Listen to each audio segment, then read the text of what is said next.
No, I think he made a good point. I just think he wants to do that bit. He just wants to do that bit. That's all right. I mean, it's good. At least he's listening, I guess. No. I'm nice. Okay. I'm nice. I'm kind.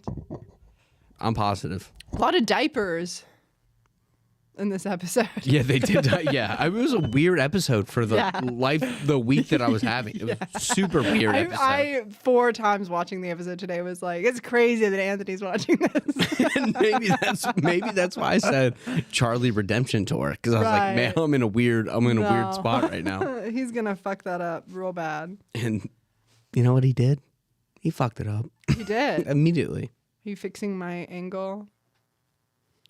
Aw. Oh, that's sweet. That's kind. I know. I almost I brought this because I wanted to do this in honor of Charlie. Just put the hood up. I don't think it fits over. I don't know why I went like I did. I was just gonna open the show with like me having a hood on, like Charlie does. He's always got that stank look on his face. Are you talking about Trip or Charlie? Trip be doing that too, boy. Is he Charlie? Oh no. No, don't say that. I'm gonna give him back. Don't say that. I'm giving him back. No. I've already grounded him. Don't compare that sweet baby to Charlie Page. I've already grounded him like 3 times. He probably needs that. Yeah, he does. He's just gotta learn. Don't be a turd. You know, that's all I'm telling him. Oh. All right. Are we streaming? Are we live? How long have we been live? How long have we been live? Okay. You gotta tell us stuff like this. So we're live. I'm gonna check real quick. Oh yeah, we're live. Yeah. Cool. All right. I forgot my laptop, but what I also forgot, and this is embarrassing, but Charlie in one scene, it's one of the scenes where he and Liam are in his apartment, and he's dressed like an idiot. By the way, he's got on his Affliction shirt and his skinny scarf. Yeah.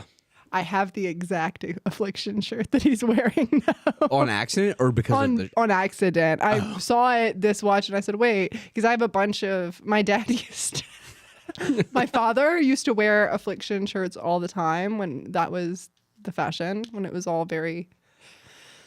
In style. Yes. Yeah. Yes. Obey Hurley Affliction. And I inherited them all when his wife was like, get these out of here. Well, I hope it paid off when you saw the show and then you realized you had the same shirt. Really good. Really special. The English flag in the back of their apartment was too on the nose for me. Stupid. Yeah. We get it. He listens to The Who. Shut up. Right. I liked it. I mean, I thought it was a cool like feature for an apartment. Yeah. But when it's like the focal point and it's like center frame.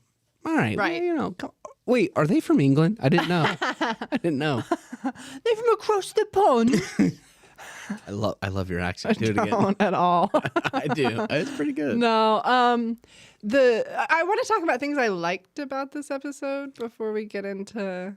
I think that this might be one of the rare times I have more things to like than you do. Yeah. So I like it. It's the most frustrating Charlie episode, and I think all Charlie episodes are frustrating just because they're about Charlie. But this one's really rough. What I did like, Jack Bender was trying to cook with the shot where he's having the dream in the beginning in the cold open, and the camera comes in on his hands at the piano playing the keys, and then it pulls out and he's on the beach instead of in the living room. Love it. Killer. And then I really liked the whole, again, dream sequence, Madonna imagery, his mother and Claire and Hurley all, and the film was like gold. Cooking. I actually have a few like camera notes. So, I mean, whatever you're saying, I'm eating. Let's get Jack on the phone. Yeah. All right. Before we get into how much more I like this episode than you, do me a favor. Hit it.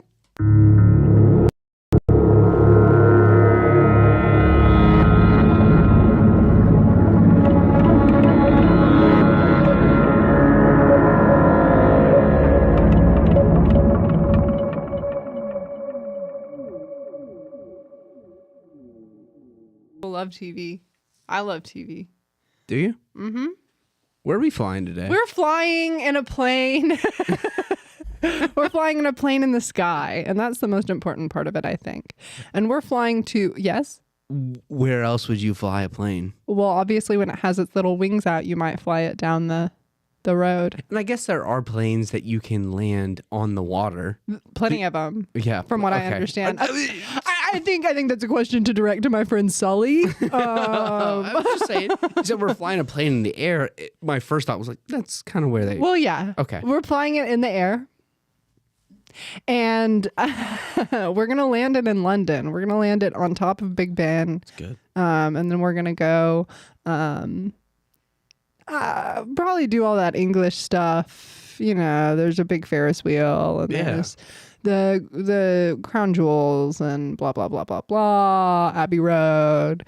Then we'll jet set at home later. But yeah, black pudding, beans for breakfast. Yeah. We'll do the whole thing. Yeah, we'll have some cold beans from a tin. Yeah. And some bangers and mash. Yeah. Perhaps finish it all off at the chippy. Yeah. I do like a fish and chip. I do too. Yeah. I love a fish and chip. I love vinegar all over my fish and chips. Most important part. I told you the story when I went to her family's restaurant. I got the fish and chips, and you told me to do vinegar and mayo. Yeah, baby. Yeah. You nailed it. You know fish and chips. I know. You know chippies better than I do. I love it, love it, love it. I've never had a mushy pea, but I think I'd be into it. I'm kind of a pea guy. Is it controversial? I know. It's not controversial. It's not good, though. I love an English pea, and if they're going to mash them all up, put them in a bowl for me with some butter, I'm taking in. It's baby food. Yeah, yum, yum, yum. Goo goo gaga.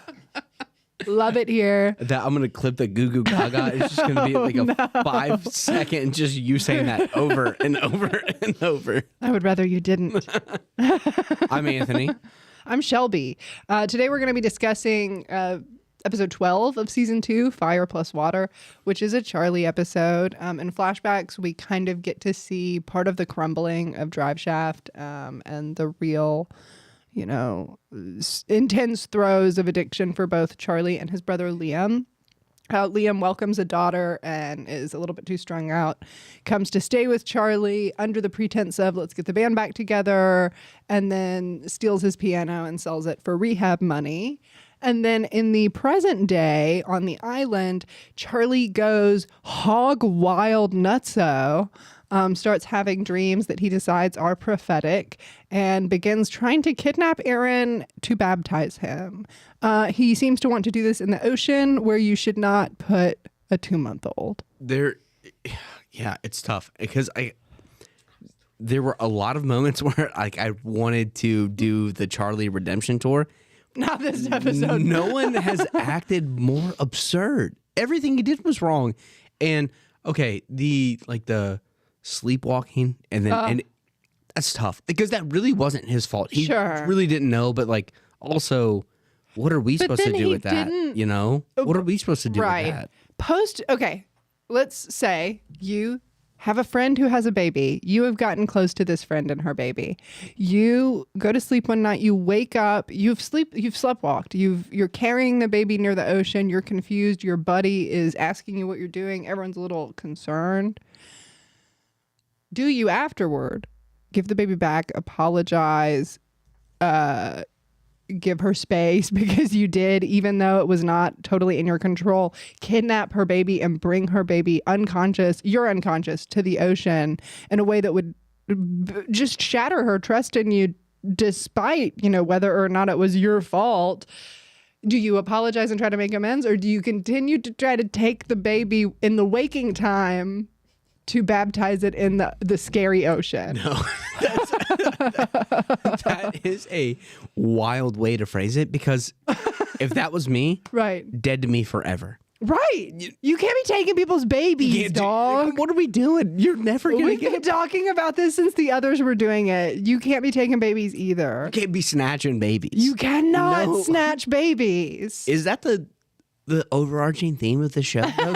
Snatching kids? In some ways, yeah. You can't be snatching kids. Gosh, what is with me? Maybe it's the week that I've had, but I was like, but he couldn't help it. But then also now that you say it and you frame it the way that it actually happened, No. You Dead to can't me be acting forever. like that. No, you sit on the outside of the camp. That's where you stay. Right. We can't trust you to do anything. You even try to make amends in any kind of way that is not, but for real, I need to baptize the baby because in my dreams, I'm being told that he's in danger.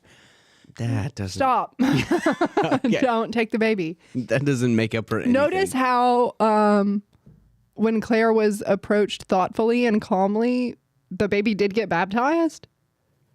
I know. When the baby was not snatched from her and when instead she was allowed to access information about baptism and whether or not she wanted it for her baby in her own time, she approached the priest and said, "Hey, baptize me and my baby." Yeah. So I did have a note. I was like, Charlie's coming in way too hot. Yeah. And I was like, oh, sorry, my next note was, is he using again? Why would he come in with that energy?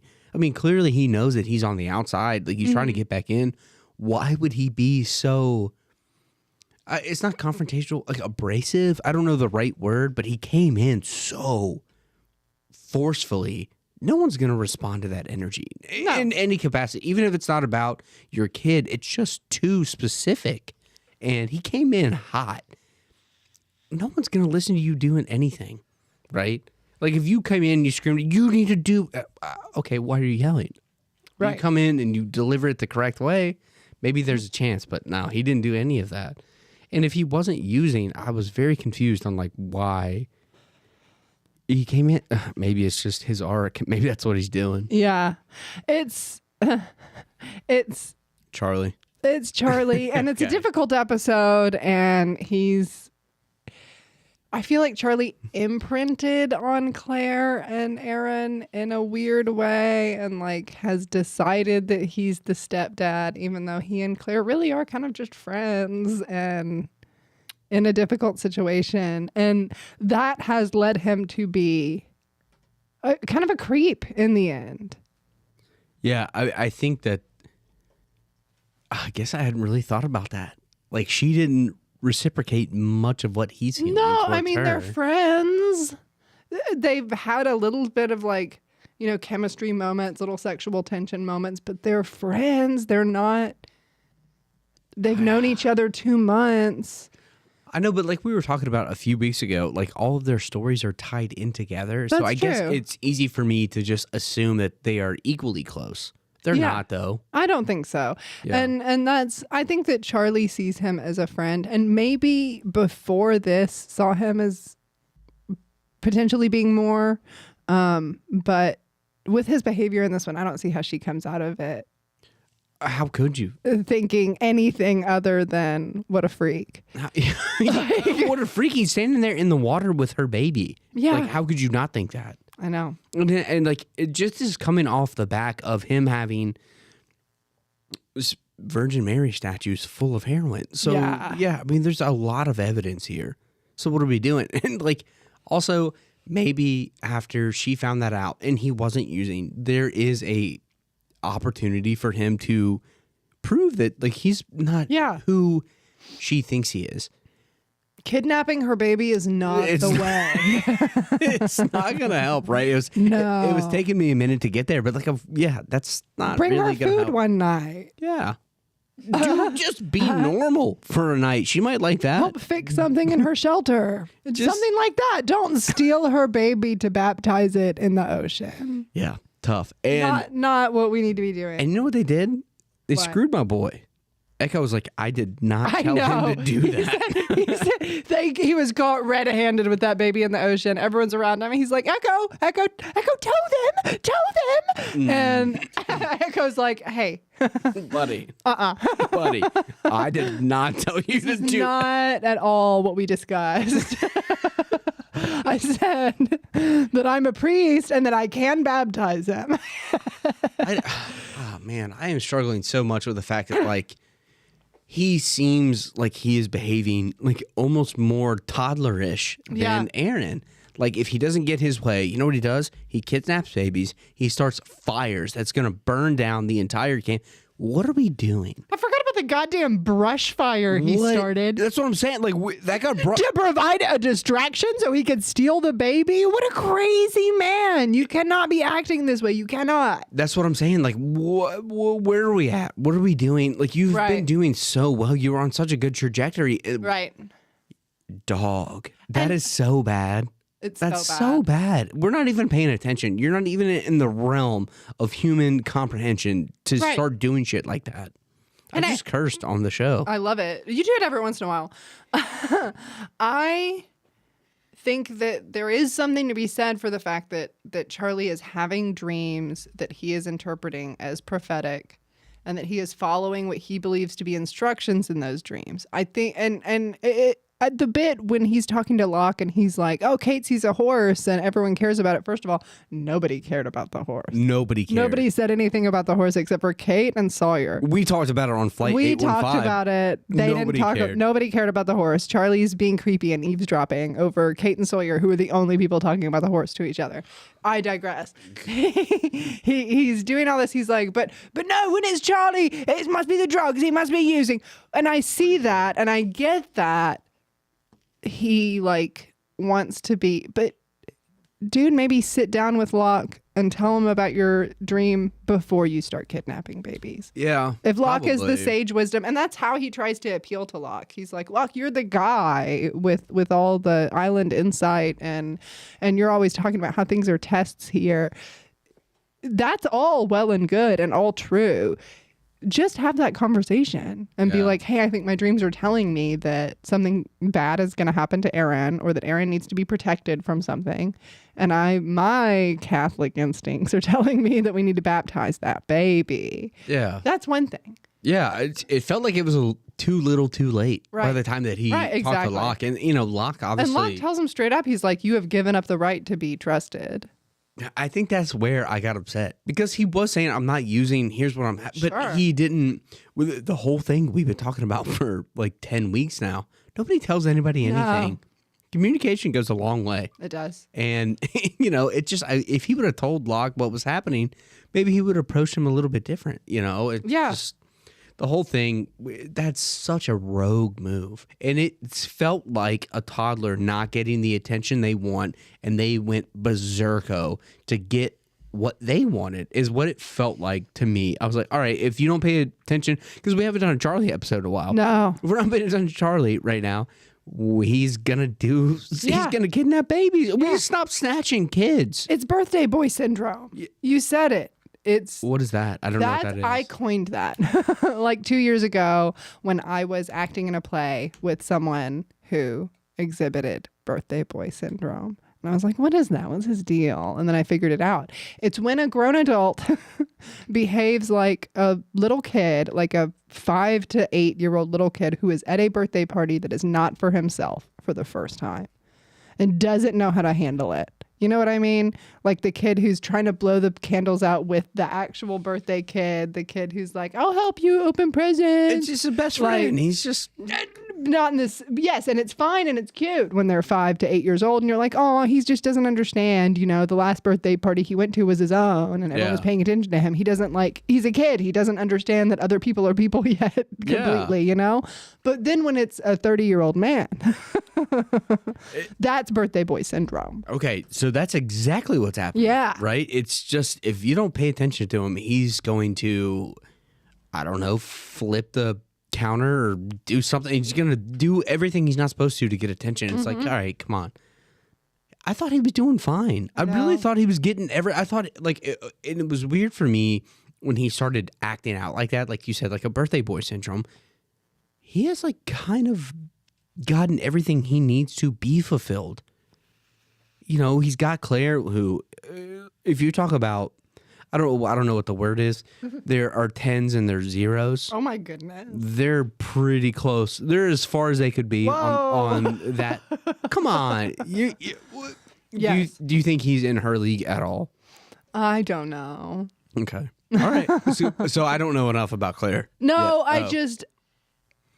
He's got a good life. He's hanging out with Claire, hanging out with a newborn. That's a good life, man. I know. What are you spoiling that for? You're not getting enough attention. Then he gets jealous of Locke, and it's like, dude, you are not doing any of the behavioral stuff to get the respect and the trust from Claire that you so desperately want. Right. Stop doing it. Quit Stop doing it. it, dude. Quit it. Give me space. Get a job. Nah. Stay away from her. Give me space. I want to burn down the forest. Yeah. Well, that seems the I'm opposite. gonna set a fire and steal her baby. Yeah, that's not space. What are we doing? Just crazy stuff. I did, in terms of funny things, I really liked it when he went to see the birth of his niece. And he was talking to his sister-in-law, Karen. And she's like, I named him Megan. And he goes, oh, that's the end of the scene. Cool. But it was after their mom. Yeah, oh, Yeah. that makes it worse that he just... That's what I thought you were saying. Yeah. That is after my mom. He's like, because when he goes to see Liam, he's like, you're getting fixed, and she's at the hospital by herself. And then he named her Megan after mom. Right? I wasn't paying attention because I was making fun of his stupid skinny scarf. Oh yeah, Dang. I think they say you named it after mom. Megan's after mom. That's sweet. Yeah. Well, I mean, it's sweet that. See, I think that's where I started to want to connect with Charlie because he was there and it was sweet, and that made a lot of sense to me. He was there. I mean, that's a great trait. Right. But immediately, what's the phrase? You compliment the dog, it pisses on the carpet. Yeah, that's kind of what he does. The second I feel like I like Charlie, I know. he pisses and you're all over meant the carpet. to like him in the flashbacks. I mean, he's in the throes of addiction, but he's getting his piano stolen and being there for his sister-in-law when his brother, the husband, is not, and all this, and getting the piano for Christmas, and his mom going, "You're going to save us all, Charlie, Yeah, with your beautiful music. You're so talented." And yeah. I didn't hate his flashback early. I was like, all right. I like his flashbacks in this story. It's the baby stealing. The baby stealing does do a lot. And then he's standing in the water and my heart rate was miserable. It spiked. I was like, oh dude, what are we, come on. You can't be doing And then everyone, I like the decision for everyone on the island to rush to the beach. So he had to do that publicly. Right, because I feel like you could have done that privately where just Locke comes up or just Claire or whoever. I like how he had an audience for, what are you doing? I don't know. What the hell are you doing out here? I've got things that are not related to Charlie and Claire if you want to take a break from hating. Which it's just, his actions are so... Do we feel like I've hated them? No, just hating in general. We need to be hating Charlie this episode. Yeah. Charlie needs some hating at this time. What about Ana Lucia trying to bro down with Jack? She said, "Are you hitting that, girl?" Oh, God. You know what? You're going to hate this. You know who it reminded me of? Stop. Slapping Parts. Okay, I'm irreverent. I'm funny. I'm a comedian. I'm a podcaster. I'm going to say gross things. But when she said, you hitting that, I was like, oh, they're slapping Parts. Shelby would love this scene. Fuck you. Specifically, what Ana Lucia reminds me of in that bit is the girl who is always like, I'm not really friends with girls because there's so much drama. All of my friends are guys, and I love hanging out with guys, and they just get me. I'm just like one of the boys, I'm just like one of their bros. That's pretty good. And it's not like none of us have anything going on. It's just like we're homeboys. They see me as a guy, and I don't get along with girls. I don't. And then one of the guys gets a girlfriend, and she makes that girl's life miserable. Yeah, that actually is pretty good. That's Ana Lucia. But she does have something going on with at least two of them. Several. Yeah, several. Yeah, it's not one. It's not one. It's more than one. No, and that's not I'm not here to slut shame her. I'm here to tell her to be a girl's girl every now and then. Yeah, well, don't be a misogynist in your quest to get some dudes to like you. Yeah, I don't. Like I said, I don't think you're like her. It's just the.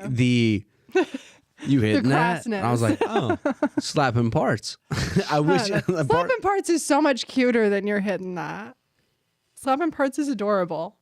Slapping Parts is cutieful. You think slapping Parts is beautiful? Coquette. No, it's not. You know why? Because whenever you say slapping Parts, everyone hears a sound. Yeah. That makes it not cute. That's all. The sound. The sound makes it cuter. Yeah. Yeah. Oh, well, oh, whatever. We can stop talking about. No, I thought if you want to talk cute, Sawyer and Kate. So my note for Sawyer and Kate is, why is Kate pressing herself against him like that? Why is that necessary for Sawyer to do these simple ass shoulder stretches? Because they're being so cute. Because they're being so cute. Cute. Because they want each other so bad. I know. And then like we went like 3 steps forward and then took 2 back. Yeah. When she sees Jack with Arnold, I was like, come on, you got a good thing going. You're not ready. You don't care about what they're doing. Why does she care? Come on, pick one. Pick a lane. Pick a lane. Stay there. Do you want Sawyer? Do you want Jack? It seems like you got your pick of the litter. Do what you want, but you can't have it both ways. Don't be jealous that Ana Lucia, or don't be jealous that Jack is dealing with like how much you like Sawyer, and he's decided to move on. I'm not saying that I love what they're doing over there, but like I don't think that he's bad because he's definitely picked up on the fact that she has this connection with Sawyer he might not be able to have. So maybe he's moving in a different direction. You can't be mad about that. That's the bed you laid in. It's fine. Get ready for 4.5 more seasons. I know. And it's exhausting. But you get what I'm saying, yeah, right? no, I very much do. Because it seems like she has chosen Sawyer in the last few episodes. And then like, oh my gosh, if Kate doesn't get her way, she's jealous of anybody who talks to Jack. Like, can't do both, man. It's crazy. Oh, so it gets worse. The next episode, I will say the next episode is a Sawyer episode, and woof. Prediction? Tell me. They separate entirely. Wow. Him and Kate, dunzo. Who could say? Big fight is what I'm going with. Wow. Big fight. Perhaps. Big blowout is what I'm. Perchance. Things are going well right now, and it doesn't really seem to be either of their MOs. Right. One of them's going to do something to blow up whatever this cute little week-long thing that they have going. Something's going to happen. This is going to be a falling out between them. I love Lost. That was good. Am I on? Pretty good. Yeah, I'm on. I don't know if it's right or not, but it would be a good way to continue. I'm picking up on her cues a little bit. I don't like that. I don't want to be. But there's only so much you can do. Psychoanalyzed for spoilers. We've been doing this we started. It's been 9 months. Like, of course, I'm going to be able to pick up. Like, okay, this is tracking. I don't know if it's exactly right, but it's tracking. Right, and shit's gonna happen. I'll say I'm so excited for the next 3. The next month is gonna be killer. Come on, it's gonna be killer. Come on. There's so much good shit coming. It'll be a Christmas gift. Episodes that I've been waiting since season 1 for are on their little way. Okay. Next episode is just to take a little hiatus, not a hiatus from a little break to tell you what's coming. The next episode is The Long Con, which is a Sawyer episode. Slaps, eats, cooks. The episode after that, One of Us, a Sawyer or a Saeed episode. Yeah, miss him. Miss him, especially like in the wake of Shannon's death. We need to check in. We need to see what's going on. Right? I mean, it feels like they just. I know. Like, he's fine. What's Jack's doing? Yeah. They're giving him space. The writers gave him space. Yes. Which is what Charlie didn't do for Claire. I mean, somebody's doing it. At least the writers are aware. One of Us, I've said a couple times, also introduces my favorite character on Lost, which I'm okay. So we have pumped for. We have a new character alert. Is that what that is? A new character alert in 2 episodes. 2 episodes. Okay. Henry is on his way. I'll say that. Giving it up. I'll give you his first name. All right. They call him Henry or they call him Hank? I wish they called him Hank. That would be cute. I really like Hank as a nickname for Henry, and I've said that before. Yeah. Hank's a good name. And then after that, maternity leave, which is a Claire episode. Surprise, surprise. And features some of my favorite flashback sequences of the whole show. Love it. Okay, you say flash. So it's not all the way back to pre-flight? Who could say? Okay. Who could never be sure? Okay. Well, it doesn't make it seem like it's like pre-flight. That makes it seem... It's a flashback. It's a flashback to... But I guess whenever. You could flashback like a day. it flashes back to Fire and Water, and it's just Claire's end of what's going on. No, but you could flash back to Fire and Water. It's like what Saeed was doing with Jack with whatever they were trying to lift. Like that's still a flashback. I can't wait for you to see more of this show. Well, you know what I'm talking about when they were lifting, like, hey, can you help? Like, nah. Yeah. See ya. I'm Charlie. I don't give a shit. I'll tell you Pass. this. I'll tell you this. The flashbacks as we know them, and this format will continue throughout the whole show of like kind of two simultaneous stories, one being important and one being backstory or character work or, you know, whatever. But we will only have true flashbacks through season 3. And then the format's going to get shaken up a little bit. And they're cooking. I feel like I've said too much. No, I feel like I've gotten better though. I really have started to appreciate like what's happening because I think early on when you know, it's weird when we watch the show. A lot of our listeners are big fans. Yeah, I don't know the show. That's true. And I'm a fan of you. I'm a fan of doing this, and I'm a fan of the show. I don't know what I think about everything yet. That's good. That's where you should be at season So 2. when they do these flashbacks, it's a little frustrating because it's not moving the story that I'm expecting. Mm-hmm. Now that we are this far in, it's giving me context of how each person behaves on the island. And you know the characters better now, and so you're more interested in what's made them who they are. Why are they acting the way that they are? At first, I was just like, I don't really care about that. I don't need to know how they're going to figure out how to be on the island. Deal with that later. Tell me why they're doing that later. But yeah. I like their Dharma cards. I want us to have a deck of Dharma cards. Okay, let's do it. I love playing cards. What's your favorite card game? Rummy. I don't know how to play Rummy. I love Rummy. I like spades. I like spades pretty well too. I play some spades. Yeah. What's yours? I don't know. I'm sitting here like this because I'm trying to think. Just play war over and over. I really like Texas Hold'em. Blackjack can be fun. So she likes Vegas. She likes gambling games. No, I would never gamble. I know myself, and I know that I would lose my whole life in one evening. Yeah. I would ride that high way too long. So never for money, but like, you know, you can play a drinking game with it or something like that. I kind of go hard for Crazy Eights. I think that shit's fun. And Uno, anything where you're like swapping it.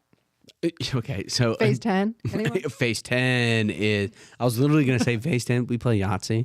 I like a Yahtzee. I like a Yahtzee. It's a dice game. It's not a card game, but you know, it's nice a dice game. But it's like I love a dice game. It's like if something's on the TV that you don't really want to watch, you can play and look it up, play. Yeah. You know, you don't have to be too in tune to either of them. I used to play Railroad with dominoes with my grandparents too. Oh, dominoes! And that's fun. I love playing dominoes. Yeah, I'm about that life. I love playing. Yeah. Now, were you laughing at me? Is that old man? Yeah, I've been an old man since I turned 19. That's the question. That should be our poll question. Who's the older man, you or me? Is the washer and dryer new? No. If so, why? It's just something Libby said when they were doing laundry. Libby and Hurley are doing laundry in the hatch, and Libby's like, the washer and dryer looks newer than anything else in here. It's like a throwaway line, but it doesn't feel got me throwaway. Thinking. I was like, is it? It doesn't feel throwaway because I just got done before we got on air. That's true. I do not trust Libby. Wow. I think Libby's got Ethan vibes. Whoa. To me. What a thing to say. She was just tormented by others for a long time. She feels like a plant. So was she in cahoots with who is the girl? Gideon Gahul? Who got? What was his name? Good one. Oh, yeah, good one. No, who got snatched up when they were carrying Sawyer? Cindy, the flight attendant. Somebody's got to be involved with that. That seems crazy. way too seamless. Okay. She was, yeah. Maybe. I don't know why. Of course, I'm going to eat my words. No, I love it. Later. Say. Libby, I don't trust her right now. Wow. Not about the Libby. Why would she know that? Why would she? Has she been in there before? No, it's just she knows that. She knows that station. She knows about the animals. Okay, she knows about Swan. She knows about that, dude. Why is she dealing with all this? And she came on to Hurley way too strong. She was coming on strong. And, you know, good for you. Get it, girl. Yeah. I definitely, good for you. Yeah. Is that the way to court? it felt like all of a I don't know. I think that's a fine way to court. It worked for me. It was. But I don't know, Hurley's softer than I am, man. He's a little sweeter He heart is than I soft am. and sweet at heart. Did he recognize her? We talked about this before we got on air too, but for the listeners. Yeah, from Why where? did he recognize her? Where would he have known her from? And I'll say this, that it was listed as a goof on the Lostpedia page, and I don't really think of it that way. And maybe I've said too much already. The line? There's a specific line that it was listed as a goof on the Lostpedia page when I was researching before I came here, where he's like, I know you from somewhere. And she goes, you stepped on my foot. You really don't remember stepping on my foot? You were the last one on the plane and you stepped on my foot. Libby was sitting in the tail. Oh, shit. He wouldn't have passed her, right? Shit. And maybe that is just like a continuity error from the writers, but that was something I was like, well. Was it, though? Because her next line is about, like, you came onto the plane last and sweating, which was all true. Which means she was already seated. But if she was in the tail, how could she see that? How would she know? Because everything. And how would he step on her foot? Because he was not sitting in the tail. That's what. Notably, full frontal. That's why I thought like maybe she was telling the truth because he did come barreling onto the plane. Oh shit, she was a tailie, or was she not a tailie at all? Did somebody tell her? Oh damn. I don't know. I don't know. This is all confirming what I'm saying. I don't trust old lady. I love to have fun. I love to laugh and play. I don't trust old Libby. What's that short for? Often Elizabeth, I think, right? Oh. Or Lizbeth, like variations of that. I love Elizabeth, but I'll say Libby. What? Yeah. Libby feels like its own name to me. It could be also. Yeah. But I feel like if it is short for something, it's like Either an way, old-timey nickname for Elizabeth. I don't trust her as far as I could throw her right now. Okay. We'll see. Do we love her? Who could say? She's not in my top 10. She's not in my bottom 10. Okay. That's what I'll say about Libby. I know, but she's all right. That doesn't help because she's fine. we have two very like different philosophies on like TV characters sometimes. Yeah. Like I like the baddies. Yeah, you like would you call it morally gray characters? Yeah. I like the sweethearts. I do. And that's good. Yeah, I feel like I do gravitate to like. But you're also Sawyer's #1 dick writer, and he's certainly a morally gray character. I've loosened on that stance. I think a little bit. I think I'm still there. Okay. Still there. I've loosened on the stance. I really want because you said he looks. I'm waiting for Desmond to come back because you said that's me. So I really, I miss him so much. He's been gone for so long. Come back, Desmond. Come back, brother. That's an interesting DE plot. Yeah, what's he fucking doing? What's he fucking doing? I would love to know. Him. No one's seen him. They've been He's just running around. They've been on every edge of the island. He's hanging out with the smoke monster. They're eating fruit together. He's, dancing. Maybe he's building a sandcastle. Maybe he's doing something. I mean, it's just he's just fine. farting around. No one's worried about it. Love him. Yeah. I miss him so bad. The finale? Oh, we gotta wait forever. The finale. We gotta wait forever. The finale of the show. Of the season. Let's all calm down. Season finale. Yeah, he's gonna be a major player after starting in season 3, but he comes back in the season finale. And he rules. He rules. I know you don't believe me yet because you've just barely seen him and he was acting crazy, but he rules. You said that was who I am. I think so. I have to believe he rules. Break you down to your bare essentials. Yeah. If you're probably Desmond. If you picked the worst character and you said that's me, I would be a little upset. So hopefully there's something redeeming kind of about what him. you did just a minute ago, comparing me to. I compared you to Locke. AL. I said when she said, "Are you hitting that?" It reminded me of you. Because I told you early when you said slapping parts. I feel like my brain does like an alarm sound with the sound of slapping parts, and that's it. Yeah. I guess. Whatever. I know who I am, and you haven't met her yet, so it's okay. Okay. Know precisely who I am. Will you tell me when we meet her? Yeah. Okay. Introduced in the season 3 opener. Okay. We're getting so close. It's crazy. We really are. I was looking at the episodes today. I was like, we're flying. We're deep. And it feels like, I remember like several weeks ago or whatever, I was looking at when one of them would come up because, again, Henry. And I was like, oh man, it's going to be forever. It's going to be 7 episodes away. And I was so mad. We're here. Now it's in 2 weeks, and I'm not ready. Yeah. We have done a good job making sure we're here every Monday doing this. So Dang, Yeah. that's true, especially this week. Good job. yeah, yeah. Good job. That's why my eyes hurt. I think more people should have hit Charlie in the face this episode. We had 2. He beat the piss out of him. I loved those it. Those are some big said, "Look, swings. Those are some big swings. Ooh. I mean, you have to. Like the second he gives the baby up, Yeah. he needs to be. This sounds bad. He needs to be punished He does. a little bit. Like there needs to be some. He needed sort to of, be. He needed to be beat down, and I'm glad that Locke was the one to do it. Yeah. Because he was being freaking weird to Locke too. Like Locke is genuinely just. Well, I guess I can't really get into that. Never mind. About Aaron. About why Locke is being so helpful to Claire and Aaron and is being like kind of a protector and kind of he's stepping up for them as a friend, like to make sure they have a crib, make sure that Claire doesn't need any help and all of that. And Charlie is taking that as you're stepping up in my space, you're threatening my relationship with Claire, you're just a creepy old man who's trying to get with her. It was like kind of the vibe of what he was saying to him in the jungle. And I have a totally different read on why Locke is so caring over Claire and is a little bit more fixated on caring for her. Yeah. But No, we ain't seen enough Locke flashbacks yet. No, I definitely think that they framed it as like a threatening presence and like, are you trying to get with Claire? It's not about the baby. Yeah. It's about Claire and all that. They definitely framed it that way. For me, just based off of what I seen, it's Locke is hyper aware of what it means to grow up without a dad.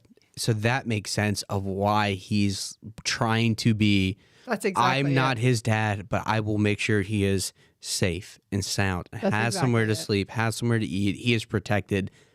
And it's much more like almost fatherly or older brother-ish towards Claire than any kind of... It feels more fatherly than brotherly, but it's not fatherly. Right, exactly. I kind of said brotherly because it's not quite...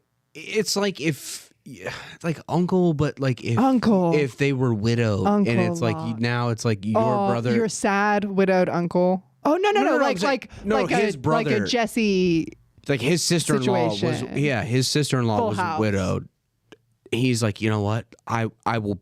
I understand how important it is for him to have a man. Yeah. Or not even a man, just a presence in his. Yeah. So that's what it feels like to me. It's not even father. It doesn't feel like he's overbearing. It doesn't feel like he's trying to has any interest in Claire. He doesn't seem to have any kind of designs. I think that Charlie is seeing that because he's Charlie, but.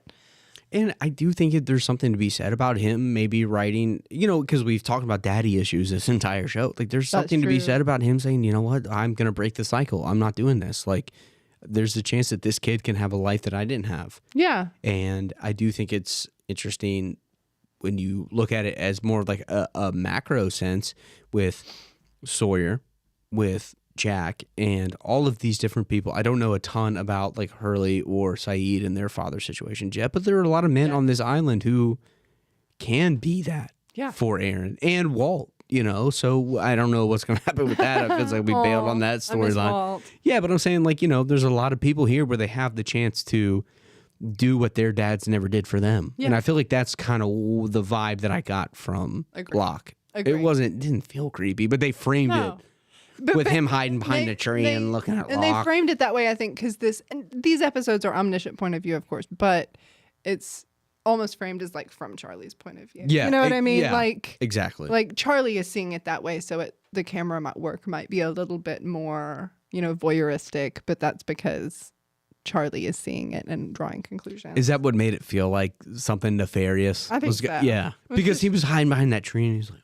He was aura farming. When the camera went all the way around him, you were talking about that earlier. I was talking about Locke. I know. I'm talking about Locke. Locke was straight up aura farming. He looked so cool. What does that mean? I've heard. I see that term. What does that mean? I have younger brothers. It's like being cool, kind of like standing around being cool. So am I doing it now when I go like this? Is that it? I think we might be too old to yeah. But Locke was certainly, if anybody in this world has ever aura farmed, Locke was doing it right then. It feels like he's lost a lot of weight from season 1 to season 2. I feel like Chasing Boar, toning up. His face feels like, oh, this show's pretty popular. I'm going to get in shape in the 3 months that we're not filming. I don't know. Ugh. I miss your boy today a little bit, which is something that I would never say. Who? Harold Perrineau. Oh, I know. He was nowhere. Yeah. It's getting weird. Like, the team is getting smaller per episode. I feel like there was a lot more ensemble stuff in the first season, and then it's getting less and less, and it's getting more... We're focusing on little groups now. And those groups change, and they mix up and all of that, but...